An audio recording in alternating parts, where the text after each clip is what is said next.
شعبان المعظم کا مہینہ اور عنقریب وہ رات آنے والی ہے جس کو ہم شب برات کہتے ہیں،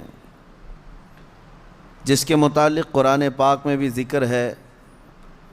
اللہ تعالیٰ نے یوں فرمایا، حامیم والکتاب المبین انا انزلناہ فی لیلۃ مبارکۃ انا کنا منذرین فیہا یفرق کل امر حکیم۔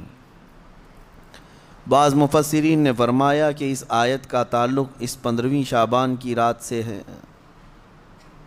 بہرحال اتنی بات تو سارے لوگوں کو پتہ ہوگی کہ اب ہمارے زندگی کا ایک باب 14ویں شعبان کو بند ہو جائے گا اور 15ویں شعبان کو ہمارے نئے سال کے تمام معاملات کا دروازہ پھر سے کھولا جائے گا۔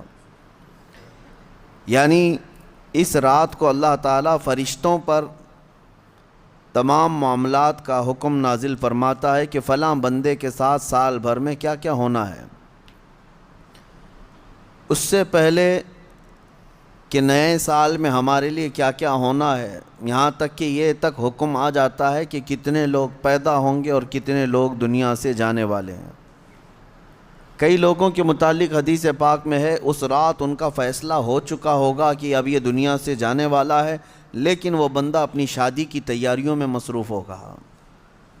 کسی کے موت کا پروانہ جاری ہو چکا ہے لیکن وہ اپنے گھر بنانے میں مصروف ہوگا، وہ اپنے کاروبار کے ترقیاتی کاموں میں مصروف ہوگا، اسے اندازہ تک نہیں ہوگا کہ اس کا فرمان نکل چکا ہے۔ لیکن اس سے پہلے کی ایک بات کہ 15ویں شعبان کو ہمارے متعلق کیا کیا احکامات نازل ہوں گے، یہ سال شروع ہونے پر ہے، لیکن اس سے پہلے کہ ہمارے اعمال جو پیش ہوں گے اللہ کی بارگاہ میں سال بھر کے، اس سلسلے میں تو اب ہم غور کر سکتے ہیں، اس لیے کہ یہ بھی فرمایا گیا کہ خاتمے پر سب کچھ دار و مدار ہے اعمال کا۔ جو آپ لوگ سنتے ہیں نا، first impression is the best impression, لیکن یہاں پر اس کے برعکس ہے، last impression is the best impression. زندگی کے آخری وقت جو اعمال ہیں انہی کا اعتبار ہوگا۔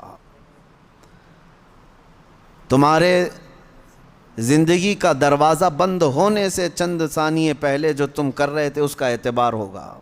اسی لیے فرمایا گیا، میرے آقا صلی اللہ تعالیٰ علیہ وسلم نے ارشاد فرمایا، اللہ تعالیٰ نے کسی کو جنتی لکھا ہے، کسی کو جہنمی، لیکن ہوتا یہ ہے کہ ایک بندہ نیک کام کر رہا ہے زندگی بھر، اچھے اعمال کرتا رہتا ہے، لیکن اس کے متعلق لکھا گیا کہ یہ جہنم میں جانے والا ہے۔ ہوتا کیسے ہے؟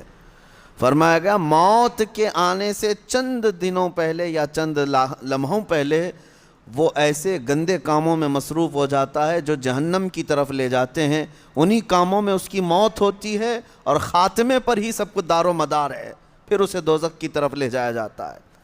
اور کسی کے متعلق اللہ تعالیٰ نے جنتی لکھا ہے جبکہ اس کے کام برے تھے، زندگی میں عجب عجب کام کیا کرتا تھا۔ یہ کیسے؟ فرمایا گیا کہ وہ برے کاموں میں مصروف تو رہتا تھا، لیکن موت سے پہلے اچانک وہ اللہ کی طرف آ گیا، مسجدوں کی طرف آ گیا، یہ محافل میں بیٹھنے لگ گیا، اور اسی اثنا میں اس کی موت ہوئی تو آخر میں جو کچھ کرتا تھا اسی کا اعتبار کیا جائے گا اور اسے جنت بھیج دیا جائے گا۔ میرے عزیزوں، اب 15ویں شعبان سے پہلے ہے، میرے خیال سے 4 یا 5 دن بچے ہیں۔ اس سال جو کچھ بھی گزرا ہے اس پر اب ایک دروازہ بند ہوگا اور اللہ کی بارگاہ میں اس سال کی کتاب پیش ہوگی، یعنی شمسی سال کے اعتبار سے، انگریزی مہینوں کے اعتبار سے 2022 اور 23 انکم ٹیکس کا حساب ایسے ہی چلتا ہے، 20-21 21-22 22-23، اس طرح سے آپ کا 22 اور 23 کا حساب 4 دن کے بعد اللہ کریم کی بارگاہ میں جانے والا ہے۔ سال بھر کیا کیا کیا اس کا احتساب بھی ضروری ہے۔ اگر خود سے کیلکولیٹ کرو گے تو فیوچر تمہارا مستقبل اچھا ہو سکتا ہے. اگر احتساب نہیں کرو گے تو پرانی غلطیاں ویسی کی ویسی رہ جائیں گی اور اسی پر تم آگے عمارتیں بڑھاتے چلے جاؤ گے. احتساب اولیاء کاملین کی محفلوں کی ایک خاص تربیت کا نام ہے. احتساب یعنی آپ آگے کے اینٹ رکھنے سے پہلے پیچھے ایک بار دیکھ لو کہ مجھ سے خطائیں کہاں کہاں ہوئی ہیں، غلطیاں کن کن باتوں پر ہوئی ہیں، اور اسی کو کہتے ہیں احتساب. یہ 4 دن جو آپ کے پاس بچے ہیں اس احتساب کے لیے بہت عمدہ ہیں. اور پھر ہو سکے تو جیسے ہمارے بزرگوں کا معمول ہے، ہم 14 شعبان کو بھی 15 شعبان کو بھی روزہ رکھ لیتے ہیں. وجہ کیا ہے؟ بعض لوگ خامخواہ ہم سے بحث کر رہے ہیں، اس کی دلیل کہاں ہے، اس کی دلیل کہاں ہے، یہ کہاں سے ثابت ہے، وہ کہاں سے ثابت ہے. ان کو شب برات کے روزوں کے متعلق بڑی عجیب سی بات ہے. بات صرف اتنی سی ہے کہ ہماری تمنا یہ ہے کہ ہمارے اعمال جب اللہ کی بارگاہ میں جا رہے ہوں 14 شعبان کو، اس وقت بھی ہم روزے کے عالم میں ہوں، اور جب ہمارا نیا سال شروع ہو رہا ہو اس وقت بھی ہم روزے کے عالم میں ہوں. کیا یہ بہتر طریقہ نہیں ہے؟ اسی لیے بزرگوں کا معمول رہا کہ اس سال جو بھی چلا، جیسا بھی گیا، گزرا تو ہے، لیکن اخیر وقت کچھ ایسے اعمال کر لو کہ اللہ کی بارگاہ میں جب یہ پیش ہوں تو تمہارے لاسٹ امپریشن کو دیکھا جائے، تمہارے آخری اعمال کو دیکھا جائے کہ آخر میں یہ کیا کرتا تھا. اور ہو سکتا ہے اس آخری عمل کی بدولت اللہ تعالیٰ پچھلے تمام گناہوں کو معاف فرماتے ہیں. آج چونکہ یہ جو محفل ذکر ہے رمضان سے پہلے کی شاید یا اب آخری ہے، میں سفر پر روانہ ہو رہا ہوں، اس میں اگلی 2 محفلیں ہماری نہیں آ پائیں گی. رمضان المبارک سے پھر انشاءاللہ ہوگی، لیکن آج میرے آنے کی خاص ایک وجہ یہی تھی. جبکہ میں مسلسل سفر میں ہوں، اسی وجہ سے میں آج یہاں پر آیا کہ میں خود اپنے لیے بھی اور سب کے لیے بھی 15ویں شعبان سے پہلے ایک ایسی محفل کریں کہ جو ہمارے اس گزرے ہوئے سال کے اوپر ایک ایسی مہر لگ جائے کہ اللہ اس محفل کی برکت سے ہمارے پچھلے گناہ معاف فرمائے. عزیزان گرامی وقار، میں بس مختصر سی بات عرض کروں گا. اللہ نے قرآن میں فرمایا ہے دوڑو اللہ کی طرف، ففروا الی اللہ، اللہ کی طرف دوڑے آ جاؤ. سابقوا الی الخیرات، نیکیوں کی طرف دوڑ بھاگ کرو، جتنا ہو سکے بھاگو. صحابہ کرام رضوان اللہ تعالیٰ علیہ مجمعین میں اس بات کا تو کمپٹیشن ہوتا تھا.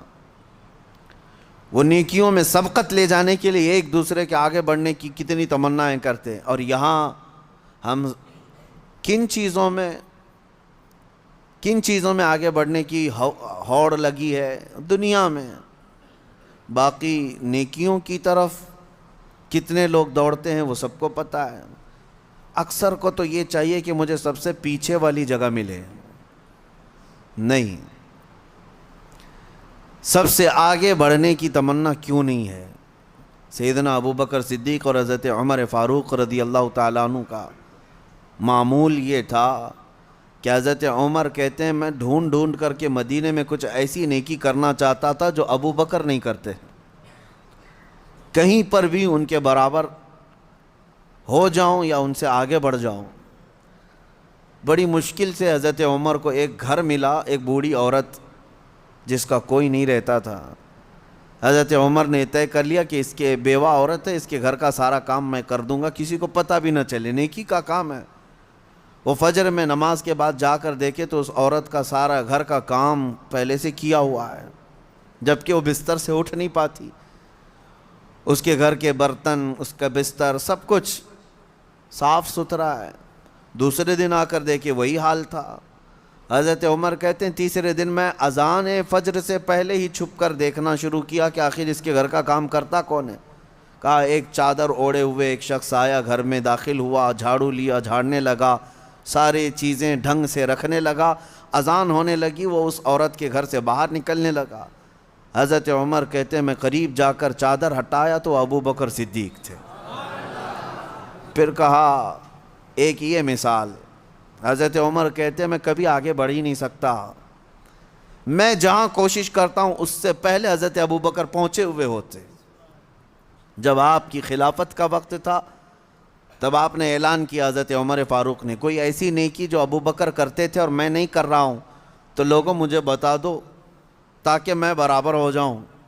کسی ایک صاحب نے کھڑے ہو کر کہا حضرت ابو بکر جب خلافت کرتے تھے ان کے زمانے میں وہ سب کے حقوق ادا کرتے, لیکن روزانہ وہ دوپہر کے وقت اپنے ہاتھ میں توشادان لے کر جنگل کی طرف جاتے اور پتہ نہیں کسی کمزور یا کوئی معذور یا محتاج کو کھلا کر آتے, لیکن ہمیں یہ نہیں معلوم کس کو کھلاتے تھے. یہ حضرت ابو بکر کا معمول تھا. حضرت عمر نے کہا یہ تو مجھے بھی نہیں معلوم تھا, میں کل سے ہی یہ کام شروع کرتا ہوں. دوسرے دن حضرت عمر نے اپنے گھر سے توشادان لیا, روٹی سالن, اور لے کر اسی جنگل کی طرف چل پڑے. وہاں کس کو کھلاتے تھے کیا پتہ. دن بھر ڈھونڈتے رہے, کوئی ملے, کوئی نہیں ملا. شام کا وقت قریب آ رہا تھا, ایک پہاڑ کی چوٹی میں ایک غار سے کسی کے ذکر کرنے کی آواز آ رہی تھی. حضرت عمر اس آواز کی طرف لپک گئے, دوڑ کر جا کر دیکھا کہ کوئی ہے یہاں پر مجبور. اللہ اکبر, جیسی غار کے اندر نظر پڑی تو دیکھا ایک ایسا شخص بیٹھا ہوا ہے جس کے ہاتھ بھی کٹے ہیں, پیر بھی کٹے ہیں, اور آنکھوں سے بھی بینا نہیں ہے, اندھا ہے, نابینا ہے. اتنی معذوری کے عالم میں اگر کوئی بیٹھا ہوا ہے اور غار میں, تو حضرت عمر کہتے ہیں مجھے تو یقین ہو گیا کہ یہی وہ بندہ ہے جس کو حضرت ابو بکر کھلایا کرتے تھے. اس کا کھانا وقت کا خلیفہ کھلایا کرتا تھا. حضرت عمر کہتے ہیں میں گیا, چپکے سے جا کر بیٹھ گیا, میں نے آواز بھی نہیں کی تاکہ اس اندھے شخص کو یہ معلوم بھی نہ ہو کہ کون کھلانے آیا ہے. آپ نے روٹی توڑ کر سالن میں بھگوئی اور اس اندھے کو منہ میں روٹی رکھی. جیسے ہی اس کے منہ میں روٹی کا ٹکڑا گیا وہ چیخ کر کہتا ہے آنے والے, کیا ابو بکر کا انتقال ہو گیا؟ کون آیا ہے آج کھلانے کے لیے؟ حضرت عمر کہتے ہیں تو اندھا ہے, نابینا ہے, تجھے کیسے خبر کہ آنے والا ابو بکر نہیں ہے؟ وہ کہتا ہے اس لیے کہ ابو بکر کو پتا تھا میرے منہ میں دانت نہیں ہے, وہ اپنے منہ سے چبا کر میرے منہ میں روٹی ڈالتے تھے. آج تو نے پوری روٹی اٹھا کر ڈالی تو مجھے سمجھ میں آ گیا کہ آنے والا ابو بکر نہیں ہے, کوئی اور آیا ہے. حضرت عمر کی آنکھوں سے آنسو آئے, باہر نکل کر کہتے ہیں قسم رب ذوالجلال کی ہے ابو بکر آپ سے ایک قدم بھی میں آگے نہیں بڑھ سکتا. لیکن تھی تو دوڑ, سابقوا الی الخیرات جس کو اللہ نے فرمایا, یعنی نیکیوں کی طرف بھاگو, دوڑو. آپ کے اندر یہ مقابلہ آرائی اگر آ جائے جس کو ہیلتھی کمپٹیشن کہا جاتا ہے, اس میں حسد نہیں ہے, اور اگر اس میں حسد بھی ہو تو نیکیوں میں ہے. رشک جس کو کہتے ہیں, جس کو فرمایا کہ حسد ایک جگہ جائز ہے وہ علم میں, یعنی اس کو اتنا علم ہے تو میں اور علم حاصل کروں.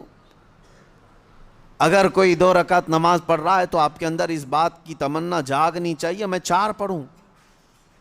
نیکیوں میں دوڑ لگاؤ. اور آپ کو پتہ ہے صدقہ دکھا کر دینا افضل ہے کہ چھپا کر دینا افضل ہے؟ سب کو پتہ ہے چھپا کر دینا افضل ہے نہیں, لیکن زکوٰۃ دکھا کر دینا افضل ہے. زکوٰۃ کو چھپا کر نہیں دکھا کر دینا افضل ہے. کیوں؟ تم جتنا بانٹ رہے ہو دوسروں کو بھی ترغیب ہو, اس سے زیادہ وہ خیرات کرے گا. اس لیے نہیں کہ اپنے دیالو ہونے کا ذکر کرے کہ میں بہت زیادہ دانی ہوں, میں بہت زیادہ لوگوں پر لٹانے والا ہوں, فیاض ہوں, سخی, اس نیت سے نہیں. بلکہ اگر 500 کی نوٹ نکال کر کے دیا تو ادھر ادھر جو لوگ بیٹھے ہیں ان کے دلوں میں یہ شوق پیدا ہو کہ میں 1000 دوں, کیونکہ انسان کی فطرت ہے وہ مقابلہ کرتا ہے, اور ایسے میں مقابلہ کرے تو بہت اچھی چیز ہے, یہ کمپٹیشن اچھا ہے. اور میں اسی بات کی ترغیب دیتا ہوں نوجوانوں کو بھی کہ آپ خود دوسروں کے متعلق بہت ساری چیزیں پوچھتے رہتے ہیں, بہت ساری چیزیں پوچھتے ہیں, کتنا کماتے ہو, نوکری کون سی ہے, کون سی کمپنی ہے، سیلری کتنی، پیکج کتنا، یہ سب سوالات ہیں۔ اور جب وہ جواب دیتا ہے میری کمپنی فلاں ہے، تنخواہ میری 50 سے 70 ہزار کی ہے، اور پھر سہولیات کیا ہیں، گاڑی آتی ہے، لے جاتی ہے، چھوڑتی ہے، یہ سب سنتے ہو، پھر دل میں یہ تمنائیں جاگنے لگتی ہیں، میری تو 1 لاکھ ہونا چاہیے، میری کمپنی اس سے بڑی ہونی چاہیے، مجھے بھی ایسی سہولیات ہونی چاہیے۔ یہ جو تمنا تمہارے دل کے اندر آئی، تمہارے پوچھنے پاچھنے کی وجہ سے ہی آئی۔ لیکن مجھے بتاؤ، کیا اپنے دوستوں میں کسی سے کبھی یہ سوال کیا کتنے ختم قرآن ہوئے؟ سال بھر میں کوئی جمعرات پیر کا روزہ رکھتے ہو؟ نہیں پوچھتے آپ، نہ آپ اس کی تلاوت قرآن کو پوچھتے ہو، نہ آپ اس کے روزوں کو پوچھتے ہو، نہ آپ اس کی نمازوں کے متعلق۔ میرے عزیزو، یہ بھی پوچھتے، اگر وہ بندہ عبادتوں میں آگے ہے تو تمہارے دل میں بھی یہ تمنا آ جاتی کہ کاش میں بھی اس کی طرح سے اور آگے بڑھ جاؤں۔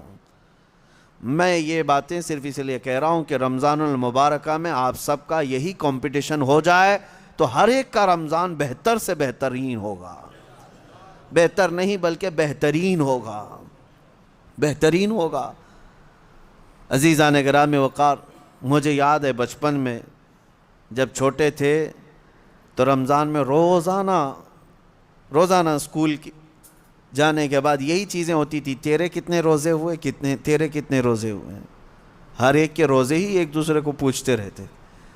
لیکن ہو سکتا ہے آپ کے ساتھ بھی ایسا ہوتا رہا ہوگا، سارے دوست جیسے 10 رمضان آ گئے، 15 رمضان آ گئے، ہر ایک کو پوچھتے رہتے ہیں کتنے ہوئے کتنے ہوئے، کسی کے 7 ہوئے، کسی کے 10 ہوئے، کسی کے 12 ہوئے، اور کوئی کہتا ہے پورے ہوئے ہیں، اب تک کے پورے ہوئے ہیں۔ ہم بھی اس وقت سنتے تھے، ایک دوسرے سے بات کرتے تھے، لیکن اس وقت ایک دوڑ رہتی، اور گھر میں آ کر جھگڑا بھی کرتے، فلاں کے تو 10 ہو گئے، مجھے سحری میں ضرور اٹھانا، نہیں تو میں اس کے پیچھے پڑ جاؤں گا، میں اس کا پیچھے ہو جاؤں گا۔ تو یہ دوڑ کہاں سے آئی؟ یا آپسی ماحول سے ہی آئی۔ یہی انوائرمنٹ ہم چاہتے ہیں کہ نیکیوں میں سبقت لے جانے کا انوائرمنٹ ہو جائے، ماحول ایسا ہو، دوڑ لگے، صرف رمضان میں نہیں، تلاوت قرآن میں بھی۔ میں آپ کو بتاؤں، آج تقریباً 6 سال سے زیادہ کا عرصہ ہو گیا ہوگا ہماری ذکر کی محفل کو۔ اس سے قبل مدینہ جامع مسجد میں بھی ذکر کی محفلیں ہوتی رہیں، اس کے بعد پھر یہاں پر ایک ایسے بندے کو میں جانتا ہوں، ان پچھلے 6 سالوں سے لے کر آج تک ذکر کی ایک محفل بھی اس کی ناغہ نہیں ہوئی۔ اب تک جتنی محفلوں میں میں حاضر رہا، اتنی محفلوں میں وہ بھی حاضر ہے۔ یہ اس لیے میں عرض کر رہا ہوں کہ لوگ اپنے اپنے ریکارڈ بنانا چاہتے ہیں، کاش ان معاملات میں بھی کوئی ریکارڈ مینٹین کرے کہ میری یہ چیز مس نہیں ہونی چاہیے، میری یہ چیز برابر ہونی چاہیے، تو اس میں آپ کو اس قدر بلندیاں ہوں گی، جو صحابہ کا ماحول تھا وہ قائم ہو جائے گا۔ صحابہ کے درمیان یہی ماحول تھا۔ حدیث پاک میں ملتا ہے، صحابہ کرام مسجد نبوی میں جمعہ کی نماز کے لیے جو آتے، پہلی صف کا ثواب ہے نا، حضور پاک صلی اللہ تعالیٰ علیہ وسلم نے صرف ایک بار یہ ارشاد فرمایا کہ اگر میں تمہیں بتا دوں کہ پہلی صف میں نماز پڑھنے کا ثواب کیا ہے، تو اس پہلی صف میں آنے کے لیے تم سب آپس میں تلوار بازیاں کرنے لگ جاؤ گے، جنگ ہو جائے گی تمہارے درمیان۔ تو حضور پاک صلی اللہ علیہ وسلم نے اتنا فرمایا تھا، لیکن تلواریں تو نہیں نکلتی تھی صحابہ کی۔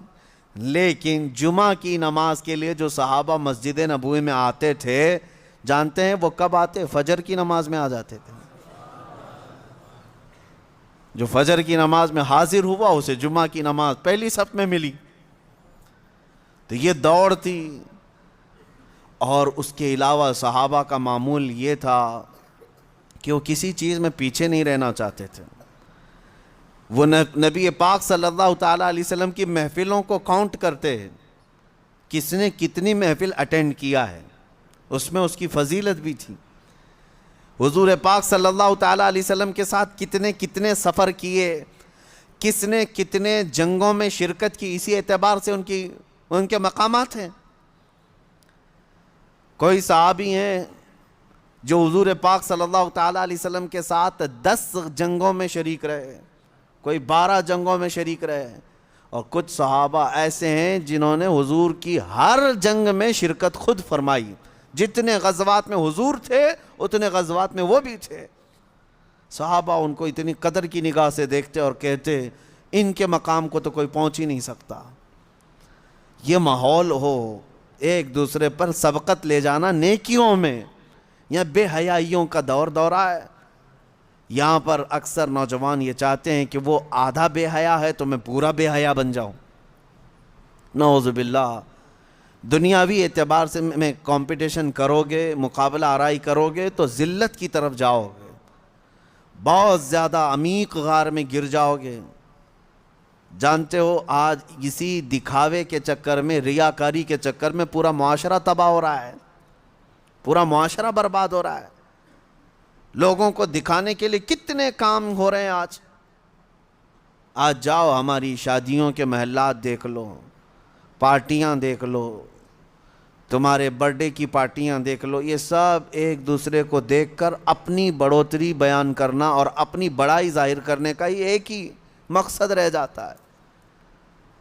سب کا حال یہی ہے، اس میں دوڑ کیوں لگا رہے ہو؟ تم جتنا بھی دوڑو گے دنیا میں کسی سے پیچھے ہی رہو گے۔ کتنا کر لو گے؟ کسی صاحب نے اپنی بیٹی کی شادی میں 10 لاکھ روپے خرچہ کیے، آپ نے دیکھا اتنا ڈیکوریشن ہے، اتنا فلاں ہے، اتنا فلاں ہے۔ اسی دن سے آپ کے دل میں یہ تمنا جاگنے لگی میں 15 لاکھ کر کے دکھاتا ہوں۔ تیسرا کھڑا ہوا، وہ کہا کہ میں 20 لاکھ خرچہ کر کے دکھاتا ہوں۔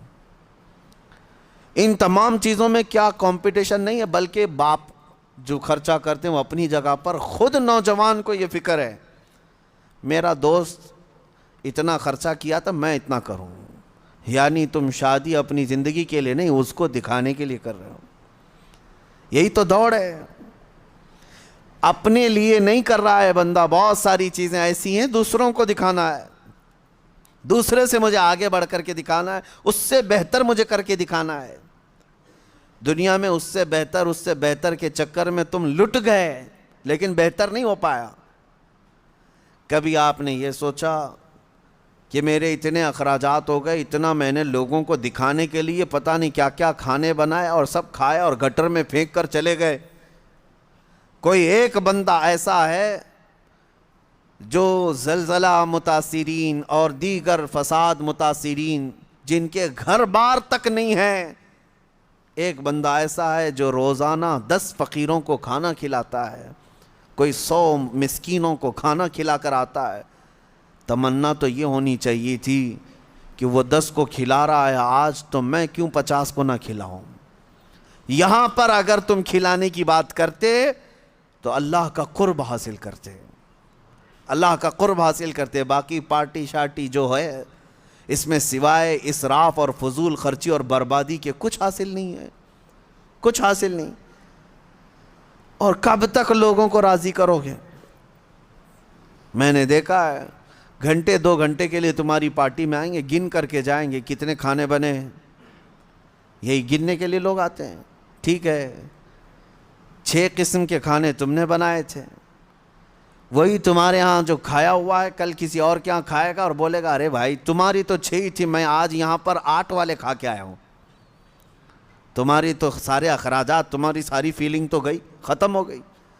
جس کو راضی کرنے کے لیے اتنے خرچے کیے تھے، تمہاری استطاعت سے بڑھ کر کے خرچہ کیا تھا، وہ کسی اور جگہ کھا کر کے پھر یہ کہے گا تیرا کم تھا، فلاں کا زیادہ تھا، تو تمہیں بے سکونی ایسی ہی رہ جائے گی، وہ بے اطمینانی ویسی رہ جائے گی۔ چھوڑو، اسی لیے کہا ہے شاعر نے چھوڑ فکر دنیا کی، چل مدینے چلتے ہیں۔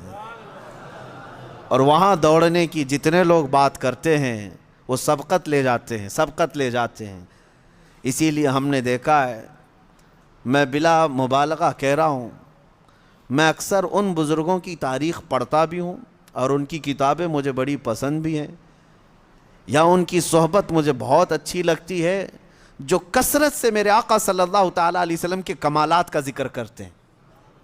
دل لگتا ہے ان بزرگوں کے پاس. اس کی وجہ یہی ہے کہ ان کو ہم جتنا پڑھتے ہیں ہمارے اندر سے اتنا ہی عشق رسول بڑھتا چلا جاتا ہے, اتنا ہی بڑھتا چلا جاتا ہے. ہو سکتا ہے پہلے ایسی تمنائیں نہیں تھی, لیکن بزرگوں کو پڑھنے کے بعد کچھ اور ہی تمنائیں ہونے لگتی ہیں. ظاہر سی بات ہے. پیر مہر علی شاہ رحمۃ اللہ تعالیٰ علیہ, اعلیٰ حضرت امام اہل سنت فاضل بریلوی, یہ مدینے گئے تھے حضور پاک صلی اللہ تعالیٰ علیہ وسلم کی بارگاہ میں. ہزاروں نہیں لاکھوں کروڑوں لوگ آتے ہیں, اپنی اپنی تمنائیں مانگتے ہیں. یا رسول اللہ میں فلاں ہو گیا, آپ مجھے یہ عطا کر دیں, وہ عطا کر دیں. لیکن ان بزرگوں کے سوال تو یہ تھے کہ یا رسول اللہ کچھ نہیں, بس آپ اپنی قبر انور سے باہر آ کر دیدار کرا دیں. تجھ سے تجھی کو مانگ کر مانگ لی ساری کائنات. ان کا فلسفہ یہ تھا, تجھ سے تجھی کو مانگ کر مانگ لی ساری کائنات. وہ اپنے ہو گئے تو رحمت پروردگار اپنی. اور یہ سوال کیا, اور دونوں بزرگوں کو پہلی مرتبہ, دوسری مرتبہ, تیسری مرتبہ امید تو ان کی پوری نہیں تھی, یعنی وقتی طور پر ان کی مانگی ہوئی چیز تو سامنے نہ ملی. حکمتیں ہیں. دوسرے دن اعلیٰ حضرت فاضل بریلوی نے بھی اپنے ماتھے کی آنکھوں سے جلوہ رسول کو دیکھا. پیر مہر علی شاہ صاحب مدینے سے رخصتی ہو گئے, یہ کہتے ہوئے کتے مہر علی کتے تیری سنا, گستاخ آنکھیں کتھی جا اڑیاں. اے مہر علی کہاں تیرا منہ اور کہاں وہ مقام, تیری آنکھیں کیا اس لائق ہیں کہ تو دیکھنے کی تمنا کر بیٹھا. پھر یہی سوچ کر کے نکلے, وادی ہمراہ پہنچے تھے. مکہ جانے کا راستہ ہے بدر کے قریب, وادی ہمراہ. عصر کی نماز سے فارغ ہوئے تھے, دیوار کے پاس میرے مصطفیٰ کا دیدار ہوا. پرانی دیوار کے پاس کھڑے نبی پاک صلی اللہ تعالیٰ علیہ وسلم اپنے کمالات, اپنے جلووں کے ساتھ تشریف لائے. اب میں آپ کو یہ بات عرض کر رہا ہوں, کیوں میں نے یہ ذکر کیا. ہم نے اعلیٰ حضرت کو بھی پڑھا, پیر مہر علی شاہ صاحب کو بھی پڑھا, ہم ویسے بھی عمروں پر جاتے رہے, حج پر جاتے رہے, لیکن اب جب جاتے ہیں تو یہی تمنا ہوتی ہے کہ آقا جب انہیں دے سکتے ہیں تو ہمیں کیوں نہیں دے سکتے. یا رسول اللہ آپ کے متعلق تو ہمیں اتنا ہی معلوم ہے, ایک میرا ہی رحمت میں دعویٰ نہیں. اور ہمارا حال اگرچہ ان بزرگوں کے برابر کا نہیں ہے, وہ پہنچے ہوئے عاشقان رسول ہیں, کمالات ہیں, ان کی عبادات ہیں, سب کچھ اپنی جگہ پر ہے. لیکن اتنی بات تو پکی ہے, رسول گنہگاروں کے بھی تو ہیں, امتی تو ہم بھی ان کے ہیں.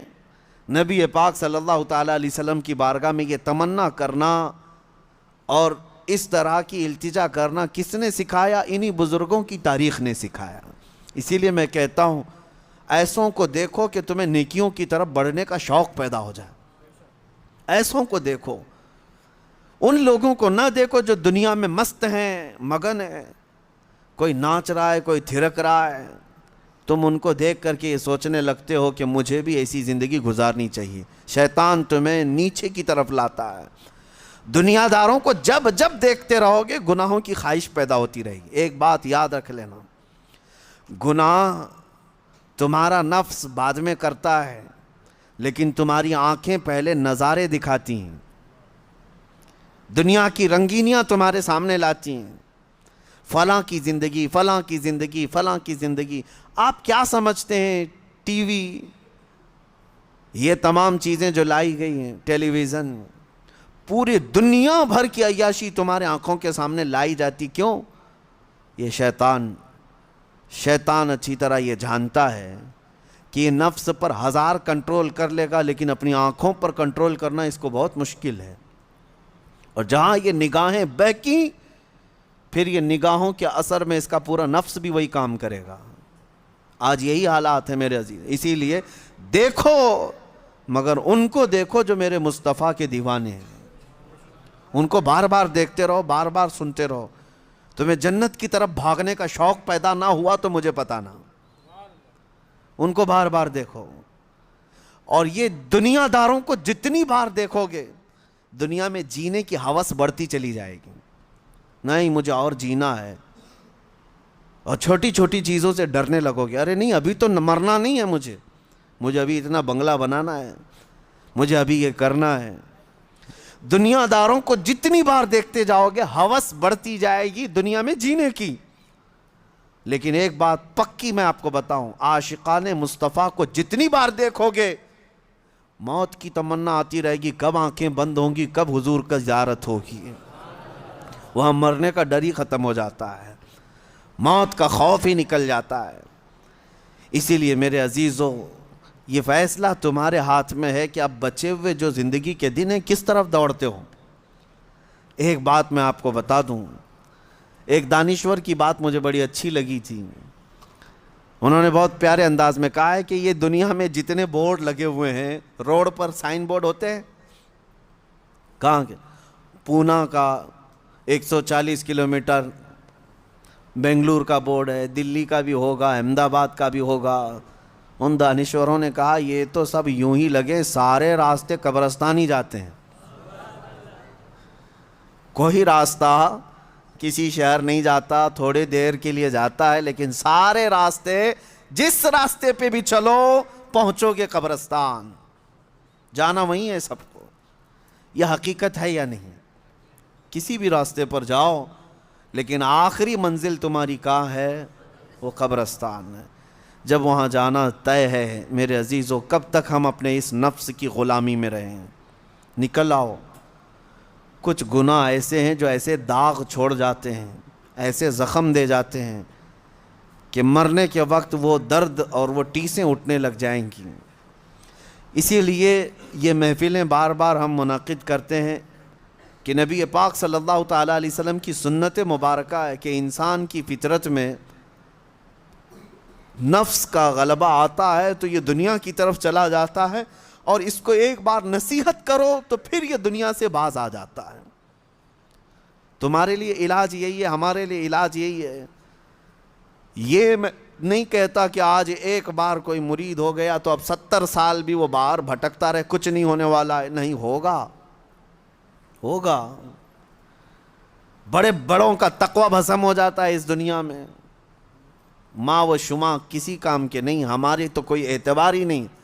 بڑے بڑے متقی اور پرہیزگار جب ٹچ میں نہیں رہتے ان دینی محافل کے یا اللہ کے ذکر کی طرف, تو شیطان ان کے اعمال کھا جاتا ہے, برباد کر دیتا ہے. جتنی دور جاؤ گے اتنی دور دین سے بھی ہوتے رہ جاؤ گے. اور ایک بات میں آپ کو بتا دوں, بکریاں اسی وقت محفوظ ہیں جب وہ جھنڈ میں ہیں, جب وہ اپنی جماعت میں ہیں. اور جب اکا دکا بکری ادھر ادھر بھاگنے لگتی ہے تو ان تنہا بکریوں کا ہی شیر شکار کر لے جاتا ہے. درندے ان تنہا بکریوں کو ہی کھا جاتے ہیں. جھنڈ میں رہی ہوئی بکریاں بچ جاتی ہیں بھیڑ میں. اسی لیے میرے آقا صلی اللہ تعالیٰ علیہ وسلم نے بھی تلقین فرمائی اور تاکید فرمائی, علیکم بالجماعہ, تم کو جماعت کے ساتھ رہنا ہے. بار بار تمہیں نمازیں جماعت کے ساتھ پڑھنے کے لیے گھروں سے بلایا کیوں جا رہا ہے؟ کہ دل کے اندر دنیا کا میل زیادہ نہ بیٹھنے پائے. آؤ جھکو اللہ کی بارگاہ میں, میل نکلتا رہے. بار بار اس جماعت میں, اس بھیڑ میں کیوں بٹھایا جاتا ہے؟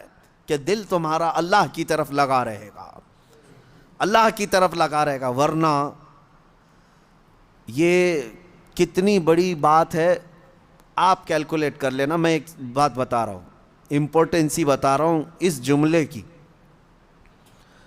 اس دنیا کا حال ایسا ہے کہ نبی پاک صلی اللہ تعالیٰ علیہ وسلم کون ہے سب کو پتہ ہے. سید الانبیاء, معصوم عن الخطا, سید الرسل, امام الاولین امام الآخرین, مالک جنت, مالک رقاب امم, ہم سب کی جانوں کے مالک.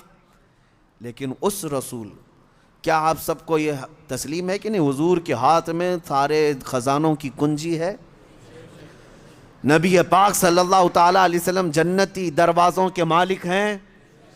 اس کے باوجود رسول اللہ دعا یہ کرتے تھے کہ اے اللہ تو مجھے میرے نفس کو میرے حوالے 1 منٹ کے لیے بھی مت دینا، ہمیشہ اپنی حفاظت میں رکھ۔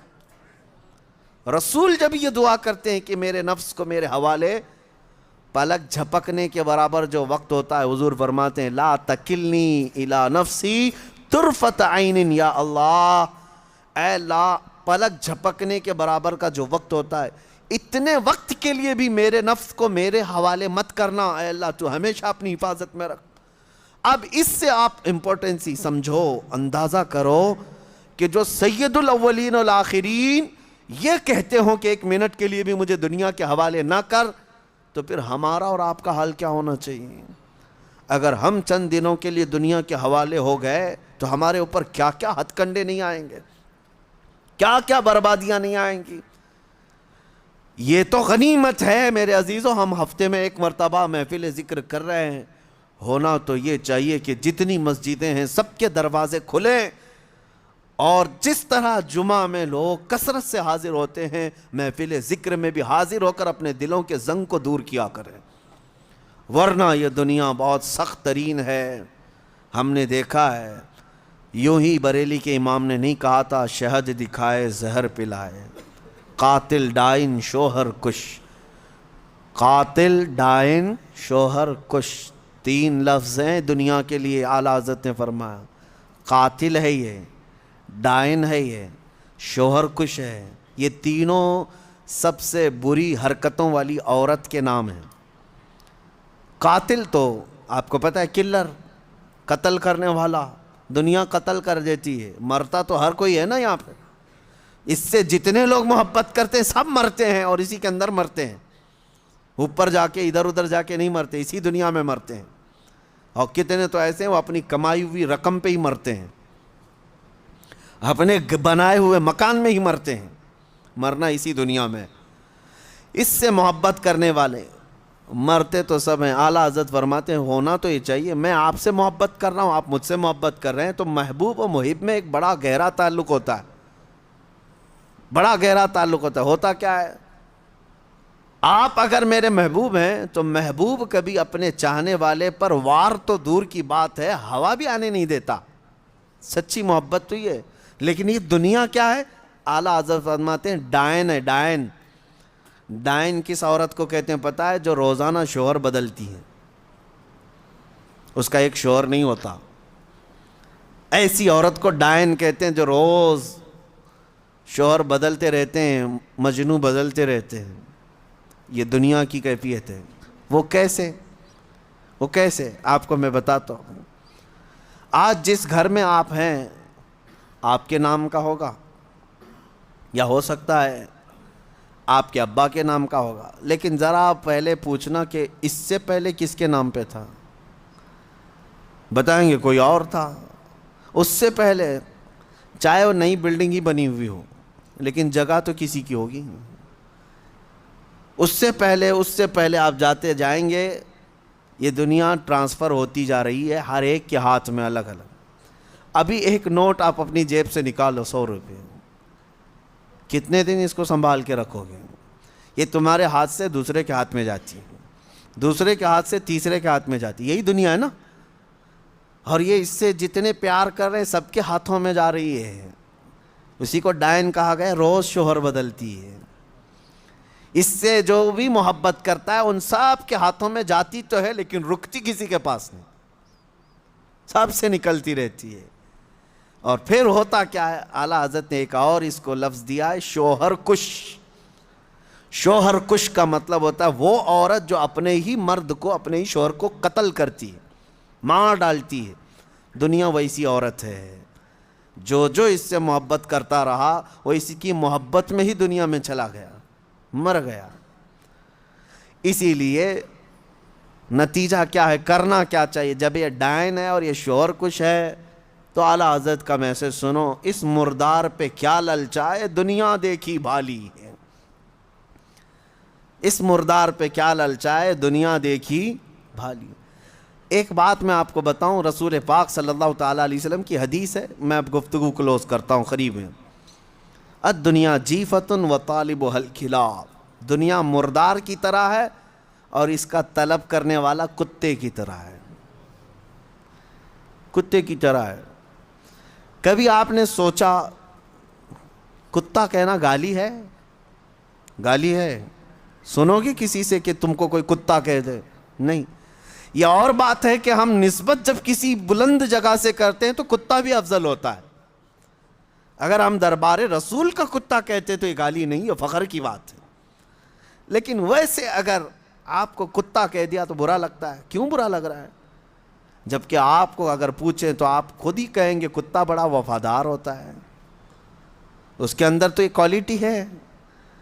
کتا اپنے مالک کو چھوڑتا نہیں، کتا اپنے مالک کے دوستوں پر بھونکتا نہیں، کتے کو دو نہ دو دروازہ چھوڑتا نہیں۔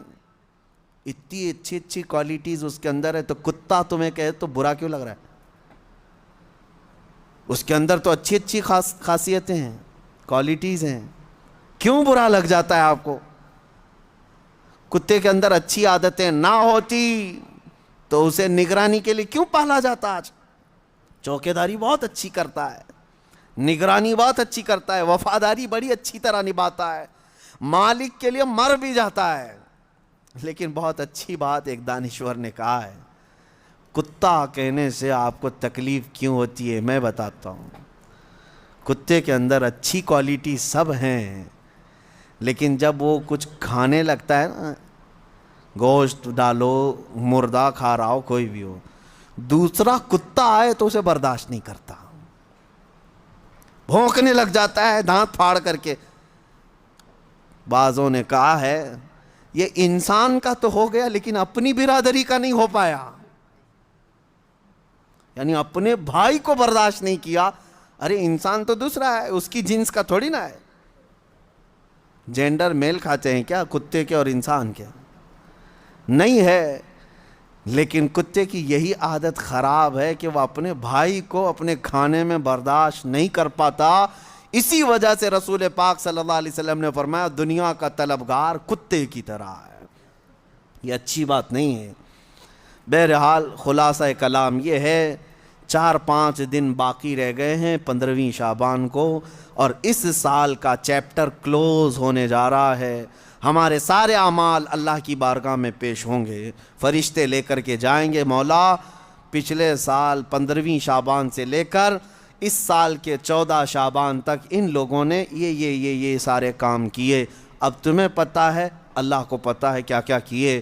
تم نے کتنی نمازیں چھوڑی وہ بھی لکھا ہوگا، کتنے روزے تم نے رمضان میں پچھلے مس کیے وہ بھی لکھا ہوگا، کتنے زکوٰۃ دبا کر کون بیٹھا ہے وہ بھی لکھا ہوگا، کتنے تم نے لوگوں کے مال کھائے وہ بھی لکھا ہوگا، کتنوں پر غلط نگاہ ڈالی وہ بھی لکھا ہوگا، کتنوں کے ساتھ دھوکہ کیا ہے وہ بھی لکھا ہوگا۔ یہ تمام چیزیں تو اس میں لکھی ہوئی ہیں، اور اسی حالت میں اب یہ جانے والے فرشتوں کے ہاتھوں اللہ کی بارگاہ میں۔ رپورٹ جا رہی ہے، تم 1000 چلاؤ رپورٹ تو جائے گی، کیونکہ فرشتے وہ نہیں ہیں جو رشوت لے کر رپورٹ بدل دے۔ ہاں انکم ٹیکس والے نہیں ہیں وہ اللہ کے فرشتے ہیں۔ لا یعصون اللہ ما امرہم ویفعلون ما یؤمرون۔ اللہ نے جس بات کا انہیں حکم دیا اس میں ایک رتی برابر وہ نافرمانی نہیں کرتے، جس بات کا انہیں حکم دیا گیا وہی کرتے ہیں۔ وہ اپنی ڈیوٹی کے پکے لے کر جائیں گے، ابھی سب کے اعمال لے کے جائیں گے۔ پیچھے گھوم کر کے دیکھ لو سال بھر میں کیا کیا کیے ہو، تمہیں اچھی طرح سے معلوم ہوگا کس مہینے میں کیا کیا عمل ہوئے ہیں۔ بھول جاتے ہو تو یہ اور ایک بڑا عذاب ہے، اگر گناہ کر کے بھول جاتے ہو تو یہ اور ایک بڑا عذاب ہے۔ یاد رکھو گے تو آگے کی زندگی اچھی ہو سکتی ہے، لیکن اب رپورٹ جا رہی ہے۔ ایک کام کر سکتے ہو، رشوت تو نہیں دے سکتے انہیں، کسی طرح کی لالچ بھی نہیں دے سکتے فرشتوں کو، اے فرشتوں میری یہ چیز چھپا دینا، یہ چیز چھپا دینا، کچھ نہیں کر سکتے۔